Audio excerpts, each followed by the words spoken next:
s'est déroulée dans la plus grande transparence et surtout dans la paix. C'est fort de tout cela que nous,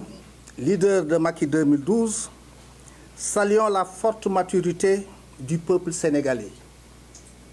qui symbolise ainsi la vitalité de la démocratie dans notre pays. Les leaders de la coalition Macky 2012 félicitent le président Macky Sall pour sa brillante victoire.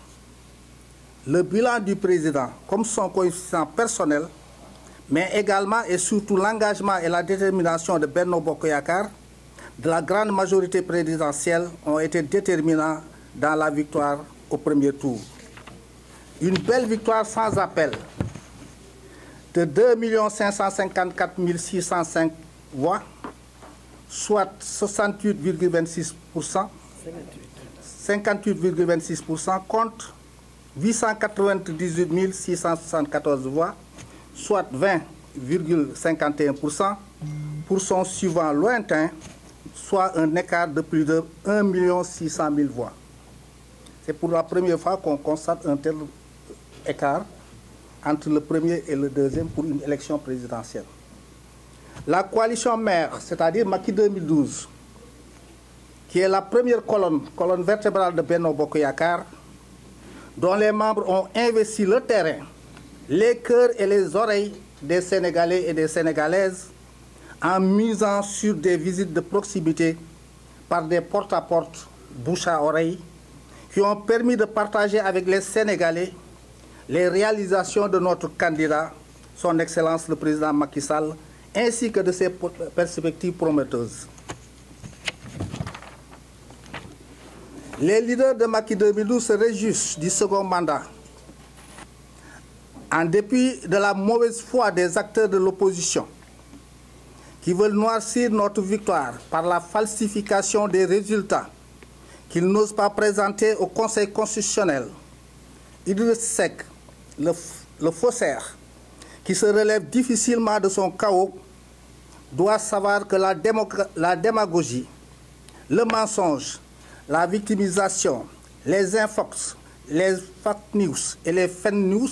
ne passeront pas. Les chiens aboient, la caravane passe. Je vous remercie. D'accord kon nag ñu ngi leen di nuyu di leen gërëm si uy si bii ngeen ñu uy si conférence de presse bi ñu tenir tey. xam ngeen ne présidentielle bi ñu def le 24 février bi passé bokk na si présidentielle yi gën a calme su ma waxul ne moo gën a calme si présidentielle yi mës a am Sénégal. xeexuñu si benn bureau de vote xeexuñu si mbedd mi kenn mën sa wax ne tel bureau de vote ñu ngi fay xeex. or ñun ba nekkee xale ba léegi ñu ngi dem si bureau de vote yi amul bureau de vote bu xeex daanul am mbedd mi da daan am xeex. looloo tax ñun waa Macky 2012 ñu ngi gërëm askan wi askanu Sénégal si ñor gim ñor xarañ gim xarañ si mbiru élection. léegi lu bare kenn doot ko defloo lu bare talatu ko day wote dem yoonam. loolu itam day wane ne démocratie bi nekk suñ réew démocratie bu dëgër la démocratie bu am njëriñ la. ba tax na ñun leader Macky 2012 ñu ngi féliciter suñu candidat le président Macky Sall si victoire bi mu am muy victoire bu rafet sans bavure sans faute.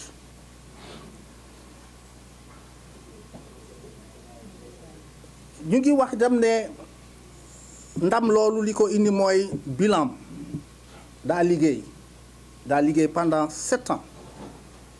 def fii yoo xam ne kenn mësu ko fee def benn président mësu koo def ay nit ñu dem ba mag ba mën a cunoo liggéey mësuñoo tuuse di tuuse ñetti weer yu ne loolu mi ngi fii soog a am première la loolu mooy les bourses de sécurité familiale. nit ñi faju te duñ fay ñi ko mënut ñi di leen faj te duñ fay loolu itam mu ngi fii soog a am wàññi luyaas si moom lañ ko xamee du si keneen ak yeneen mbir yoo xam ne mënuñ koo lim loolu ak jëmmam moom coefficient personnel am jëmmam jëmm Macky Sall ak liggéey bi Benno Bokk Yaakaar liggéey ak la grande majorité présidentielle loolu yëpp ñoo dajaloo ba indi victoire bu rafet bi nde victoire boo xam ne moom président Macky Sall am na ñaari million juróomu téeméer ak juróom fukk ak ñeent ak juróom benn fukk voilà kon nag 2 554 000 voix 605 soit 58,26%. ki topp ci moom te topp ci moom sa fu sore kooku mi ngi am mooy Idrissa Seck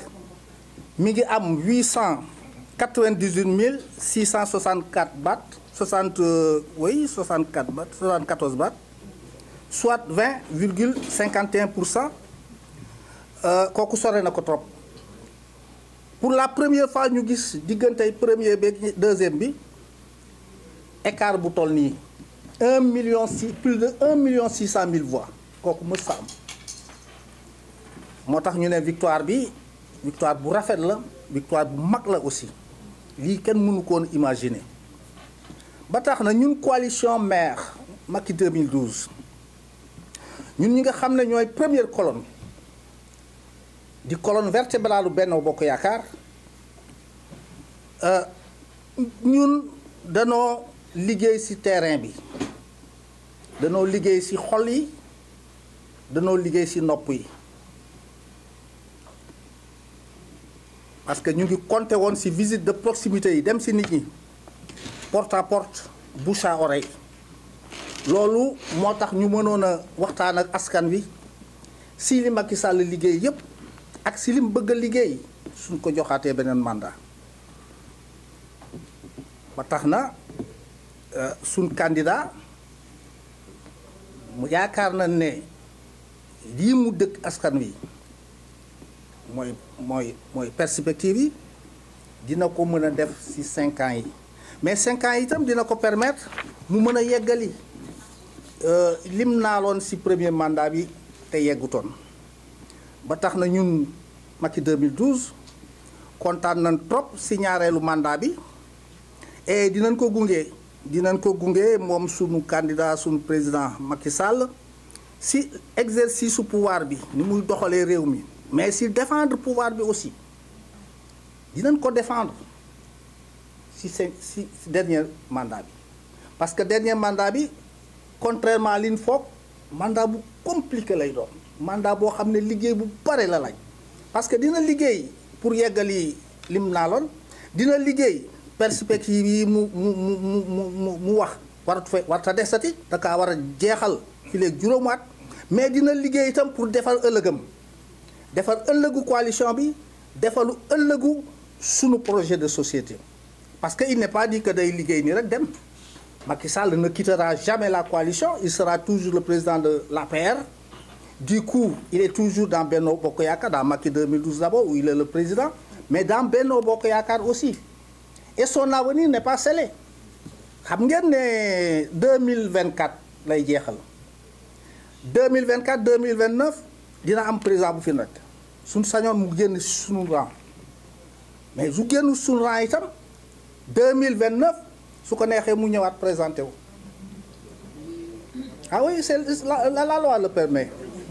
dina mën a ñëw présenté waat su mënee am 2 mandats successifs mu am ko delluwaat et du delluwaatee sax du tax mu am 75 ans dina mën a ñëwaat itam ba tax na dina yomb bu baax a baax ba tax na ñun Macky 2012 segam ñun ñooy première colonne vertébrale Benno Bokk Yaakaar itam danoo am sas si sas bi ñoo si war a ëppale ñun ñoo war di joxe exemple ñoo war di gën a liggéey parce que nit ñi ñun leen jàppale si parce que ñun du ma nee ñun mooy Macky Sall parce que Macky 2012 Macky Sall la ko moom keneen moomu ko donc kuy ñëw moom ngay jàppale moo tax démb maa ngi wax ci benn télé mi ngi fi daa di ne ñun Macky 2012 ñu ngi danoo mujj a wax li tax ñu mujj a wax danoo bëggoon bàyyi sunu alliés yi ñi ñu fekk si sunu gan yi njëkk a wax. nit da ngay teral sa gan doo amee gan da nga koy teral respecté ko jox ko cër mais doo ko siis la politique siis amu si. C'est l'art de modifier les forces, les rapports de force. On modifie les rapports de force avec des forces. Les forces en termes de politique mooy les masses ñi ñëw di la fekk si waaye ñoo xam ne doo ñëwee pour dimbale leen si liggéey sax ñu lay siis ñun bokkuñ si ñooñu ñun duñ siis kenn dañuy dalal ñëpp moo tax ñu bàyyi leen ñu njëkk a wax ba ñëpp wax tey ñun Macky 2000 suñu wax noonu la. doo amee gan da nga koy ganale dooy servir nga njëkk koo servir mais di servir njëkk a jox sa bopp te di ko wax na yow gan gi amoo dara jeex na loolu ñun bokkuñ si yooyu. ba tax na li ñu war a def lii ma fi wax yëpp ne Macky Sall war na koo def coalition bi war na koo def tax na ba suñu organisation bi muy Macky 2012 si kii yu gaaw dinañ ko restructurer. def refondation ba nga xam ne dinañ ko valoriser dina fexe itam ba Macky 2012 adapté wu si condition ëllëg yi condition wu mu yeggale mandaam na mu gën a rafete condition wu ñu fexe ba le prochain président sorte de nos rangs condition wu continuer li mu doon def loolu il faut que Macky 2012 bi nga xam ne mooy locomotive bi mooy fer de lance bi mooy première colonne daal di si taxawaay bu mët sëkk loolu nag dina mel ni ñu war a mel def li ñu war a def ba nga xam ne dinañ ñu ko reconnaître d'une manière ou d'une autre ba tax na loolu ne vous en faites pas dinañ ko def te di ngeen dégg Macky 2012 si fan yi l'avenir sera dirigé par Macky 2012 parce que dama koy faral di wax Macky 2012 c'est pas la représentativité du ay nit ñu bare mais c'est la combativité ñun ñooy xeex dañuy xeex ba pare kay jox nit ñi ñu noos mais xeex bi ñun ñoo koy def ñooy joxe le bon exemple aussi ñooy njëkk au charbon ñooy njëkk ci combat yi ba tax na loolu duñ ko dindi dinañ ci continuer di ko def ba tax na opposition bi en général bëgg a ñuulal suñu victoire bi dañuy perdre seen temps duñ ko mën a ñuulal parce que victoire bi du suñu victoire réew mi la réew mee wax